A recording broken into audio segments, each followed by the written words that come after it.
പ്രശാന്ത്, ഇപ്പോൾ മെഡിക്കൽ കോളേജിലെ റേഡിയോളജി വിഭാഗത്തിലാണ് കൂടുതൽ പ്രതിസന്ധി ഉള്ളതായി പരാതി ഉയർന്നു വരുന്നത്. സാങ്കേതിക വിദഗ്ധർ ഇല്ല എന്നാണ് പറയുന്ന പരാതി. നിലവിൽ എത്ര റേഡിയോഗ്രാഫർമാരുടെ ഒഴിവാണ് അവിടെ ഉള്ളത്? അല്ലെങ്കിൽ 24 മണിക്കൂർ സേവനമുള്ള റേഡിയോളജി വിഭാഗത്തിന്റെ പ്രവർത്തനം മുഴുവൻ താളം തെറ്റിയിരിക്കുന്നു എന്ന് രോഗികൾ പരാതി പറയുകയാണല്ലേ?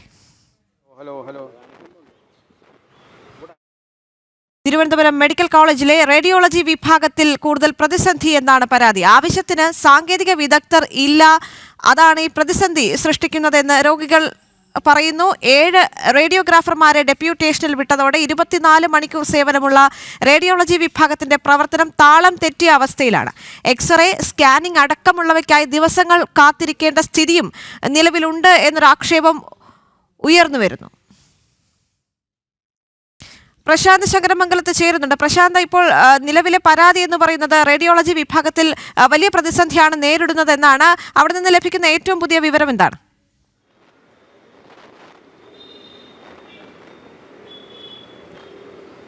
ദേവിക, റേഡിയോളജി വിഭാഗത്തിലെ കൂടി പ്രതിസന്ധിയാണ് ഇപ്പോൾ തിരുവനന്തപുരം മെഡിക്കൽ കോളേജിൽ ഉണ്ടാകുന്നത്. നമുക്കറിയാം, കഴിഞ്ഞ കുറച്ച് ദിവസങ്ങളായി തിരുവനന്തപുരം മെഡിക്കൽ കോളേജ് വലിയ വിവാദങ്ങളിലാണ്. പല വിഷയങ്ങളിൽ വിവാദങ്ങൾ നിലനിൽക്കുന്ന സാഹചര്യമാണ്. അതോടൊപ്പം തന്നെയാണ് ഇപ്പോൾ ഒരു ഏറ്റവും പുതിയ സംഗതി കൂടി, അതായത് ഒരു വിവാദം കൂടി ഇപ്പോൾ ഉണ്ടായിരിക്കുന്നത്. അതായത് റേഡിയോളജി ഡിപ്പാർട്ട്മെൻറ്റുമായി ബന്ധപ്പെട്ടാണ്. ആവശ്യത്തിന് ഉദ്യോഗസ്ഥരില്ലാത്തത് മൂലം റേഡിയോളജി ഡിപ്പാർട്ട്മെൻറ്റിൻ്റെ പ്രവർത്തനം തന്നെ താറുമാറാകുന്ന നിലയിലേക്ക് നീങ്ങുന്നു എന്നടക്കമുള്ളതാണ് ഇപ്പോൾ ലഭിക്കുന്ന വിവരം. അതായത് നിലവിൽ ഉദ്യോഗസ്ഥരുടെ എണ്ണം വളരെ കുറവാണ്. പരിമിതമായ ഉദ്യോഗസ്ഥരുടെ ടെക്നീഷ്യന്മാരെ വെച്ചുകൊണ്ടാണ് ഈ റേഡിയോളജി വിഭാഗത്തിൻ്റെ നടത്തിപ്പുകളെന്നാണ് ഇപ്പോൾ അറിയാൻ കഴിയുന്നത്. 41 പേർ മാത്രമാണ് നിലവിൽ ഈ ടെക്നീഷ്യന്മാരായി നിലവിലുള്ളത്.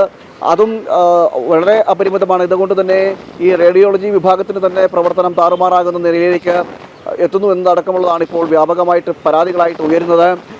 നിലവിൽ 41 പേരുണ്ടായിരുന്നതിൽ 7 പേർ വർക്കിംഗ് അറേഞ്ച്മെൻറ്റിൻ്റെ ഭാഗമായിട്ട് മറ്റ് ആശുപത്രികളിലേക്ക്, മെഡിക്കൽ കോളേജുകളിലേക്ക് ഡെപ്യൂട്ടേഷനിൽ പോയിരിക്കുകയാണ്. അതിൽ 5 പേർ കോന്നി മെഡിക്കൽ കോളേജിലും 2 പേർ ഇടുക്കി മെഡിക്കൽ കോളേജിലേക്കുമാണ് ഡെപ്യൂട്ടേഷന് പോയിരിക്കുന്നത്.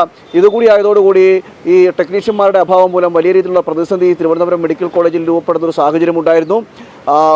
മറ്റ് എക്സ്റേ ആയാലും ശരി, സ്കാനിങ്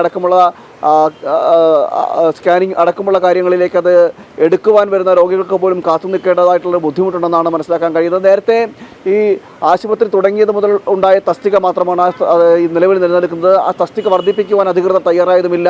നിലവിലെ പ്രതിസന്ധിക്ക് പരിഹാരം കാണണമെങ്കിൽ ഈ ഡെപ്യൂട്ടേഷനിൽ പോയ ഉദ്യോഗസ്ഥരെങ്കിലും തിരികെ വിളിച്ചു കഴിഞ്ഞാൽ ഒരു പരിധിവരെ പരിഹാരം കാണാൻ കഴിയും. തിരുവനന്തപുരം മെഡിക്കൽ കോളേജിനെ സംബന്ധിച്ച് പറയുകയാണെങ്കിൽ റേഡിയോളജി വിഭാഗം 24 മണിക്കൂർ പ്രവർത്തിക്കുന്ന ഒരു റേഡിയോളജി വിഭാഗമാണ് തിരുവനന്തപുരം മെഡിക്കൽ കോളേജിലുള്ളത്. സംസ്ഥാനത്തിന് തന്നെ സെൻറ്റർ ഓഫ് എക്സലൻസ് എന്നാണ് ഈ തിരുവനന്തപുരം മെഡിക്കൽ കോളേജിനെ അറിയുകയും ചെയ്തത്. അവിടെ 24 മണിക്കൂറാണ് ഈ സംവിധാനവും സേവനവും ഉള്ളത്. അങ്ങനെ 24 മണിക്കൂർ സേവനമുള്ളൊരു ആശുപത്രിയിൽ ഇത്രയും പരിമിതമായിട്ടുള്ള ഉദ്യോഗസ്ഥരെ അല്ലെങ്കിൽ ടെക്നീഷ്യന്മാരെ വെച്ചുകൊണ്ട് പോകാനുള്ള നടത്തിപ്പെന്ന് പറഞ്ഞാൽ വലിയ ബുദ്ധിമുട്ടാണെന്നാണ് ഇപ്പോൾ അറിയാൻ കഴിയുന്നത്. ഇതിന് വേണ്ടപ്പെട്ടവർ പലതവണ ഈ അവധിയിൽ അല്ലെങ്കിൽ ഈ ഡെപ്യൂട്ടേഷനിൽ പോയ ഉദ്യോഗസ്ഥരെങ്കിലും ടെക്നീഷ്യന്മാരെങ്കിലും തിരികെ വിളിക്കണമെന്നൊരാവശ്യം ആശുപത്രി അധികൃതരുടെ ഭാഗത്തുണ്ടായിട്ടുണ്ടായിരുന്നു.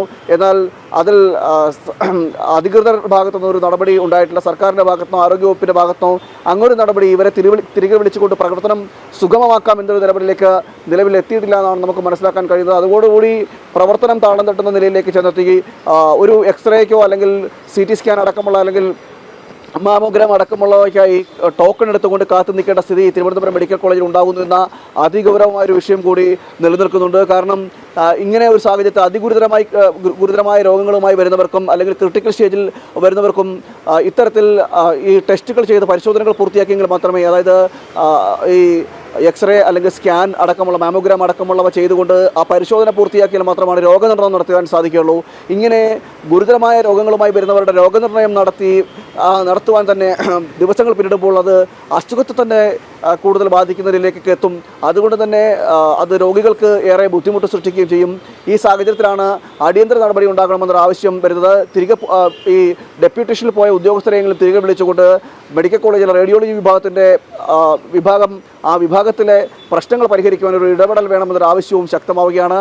നിലവിൽ 70 ഉദ്യോഗസ്ഥർ 70 ടെക്നീഷ്യന്മാരെങ്കിലും ഉണ്ടെങ്കിൽ മാത്രമാണ് ഒരു പരിധിവരെയെങ്കിലും ഈ മെഡിക്കൽ കോളേജിൻ്റെ പ്രവർത്തനം, റേഡിയോളജി വിഭാഗത്തിൻ്റെ പ്രവർത്തനം സുഗമമായി നടക്കുകയുള്ളൂ. OP അതോടൊപ്പം തന്നെ SAT മറ്റ് സൂപ്പർ സ്പെഷ്യാലിറ്റി വാർഡുകൾ ഇങ്ങനെയുള്ള വിവിധ തലങ്ങളായി വിവിധ വിഭാഗങ്ങളായിട്ടാണ് ഈ തിരുവനന്തപുരം മെഡിക്കൽ കോളേജ് സ്ഥിതി ചെയ്യുന്നത്.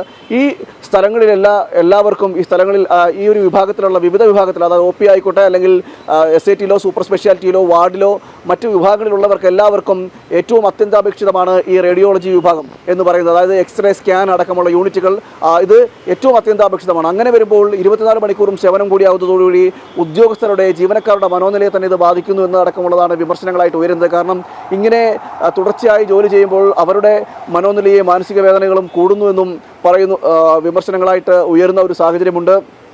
നമുക്കറിയാം ഈ അതിതീവ്രമായിട്ടുള്ള ഈ എക്സ്റേ അടക്കമുള്ളവ ആ എക്സ്റേ കിരണങ്ങൾ പതിക്കുന്ന അൾട്രാവയലറ്റ് ഈ എക്സ്റേ കിരണങ്ങൾ പതിക്കുന്ന സ്ഥലത്താണ് ഇവർ ജോലി ചെയ്തത്.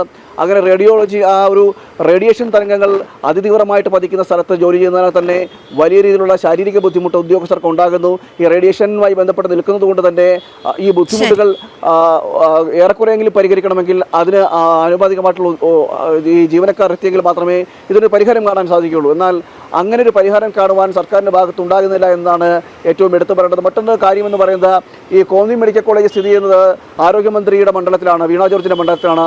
ആരോഗ്യമന്ത്രിയുടെ ഇടപെടലാണ് അവിടെ നിന്നും ഈ കോന്നി മെഡിക്കൽ കോളേജിൽ ഡെപ്യൂട്ടേഷന് പോയ ഉദ്യോഗസ്ഥരെ തിരികെ വിളിക്കാതിരിക്കാൻ കാരണമെന്നൊരു വിമർശനവും ഇതിനിടയിൽ ഉയരുന്നുണ്ട്.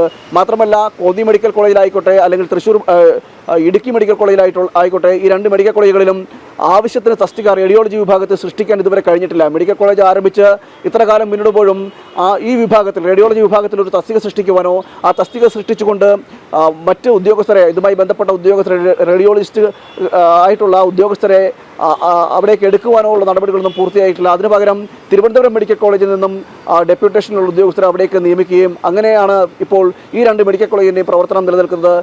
കോന്നി മെഡിക്കൽ കോളേജ് സംബന്ധിച്ചിടത്തോളം ആരോഗ്യമന്ത്രിയുടെ ഇടപെടലാണ് അവിടെ നിന്നും ഈ ഉദ്യോഗസ്ഥരെ തിരികെ വിളിക്കാൻ കഴിയാത്തതെന്നാണ് നമുക്ക് മനസ്സിലാക്കാൻ കഴിയുന്നത്. എന്തായാലും അധികൃതർ ഈ കാര്യത്തിലൊരു വലിയ നടപടി എടുക്കണം. ആ നടപടി എടുത്തെങ്കിൽ മാത്രമേ ഈ മെഡിക്കൽ കോളേജിൻ്റെ പ്രവർത്തനം സുഗമമായി നടക്കുകയുള്ളൂ എന്നാണ് അറിയാൻ കഴിയുന്നത്. പരാതിക്കാരും പറയുന്നത് അങ്ങനെയാണ്. എന്തായാലും രോഗികൾ ഈ കാര്യത്തിൽ കൂടുതൽ ബുദ്ധിമുട്ട് അനുഭവിക്കുന്ന ഒരു സ്ഥിതിയും കൂടി നിലവിലുണ്ട്. കാരണം ഈ എക്സ്റേ അടക്കം മുടങ്ങുന്നത് അല്ലെങ്കിൽ എക്സ്റേ അടക്കം എടുക്കുന്നതിന് ദിവസങ്ങളോളം കാത്തു നിൽക്കേണ്ട ഒരു അവസ്ഥ വലിയ രീതിയിൽ രോഗികൾക്കും ഒരു പ്രതിസന്ധി ഉണ്ടാക്കുന്നു എന്നാണ് നമുക്ക് മനസ്സിലാക്കാൻ കഴിയുന്നത്. ദേവിക. ശരി പ്രശാന്ത്, എന്തായാലും റേഡിയോളജി വിഭാഗത്തിലും പ്രതിസന്ധി രൂക്ഷമാണ്. രോഗികൾ വലയുന്നു എന്ന് തന്നെയാണ് അറിയാൻ സാധിക്കുന്നത്.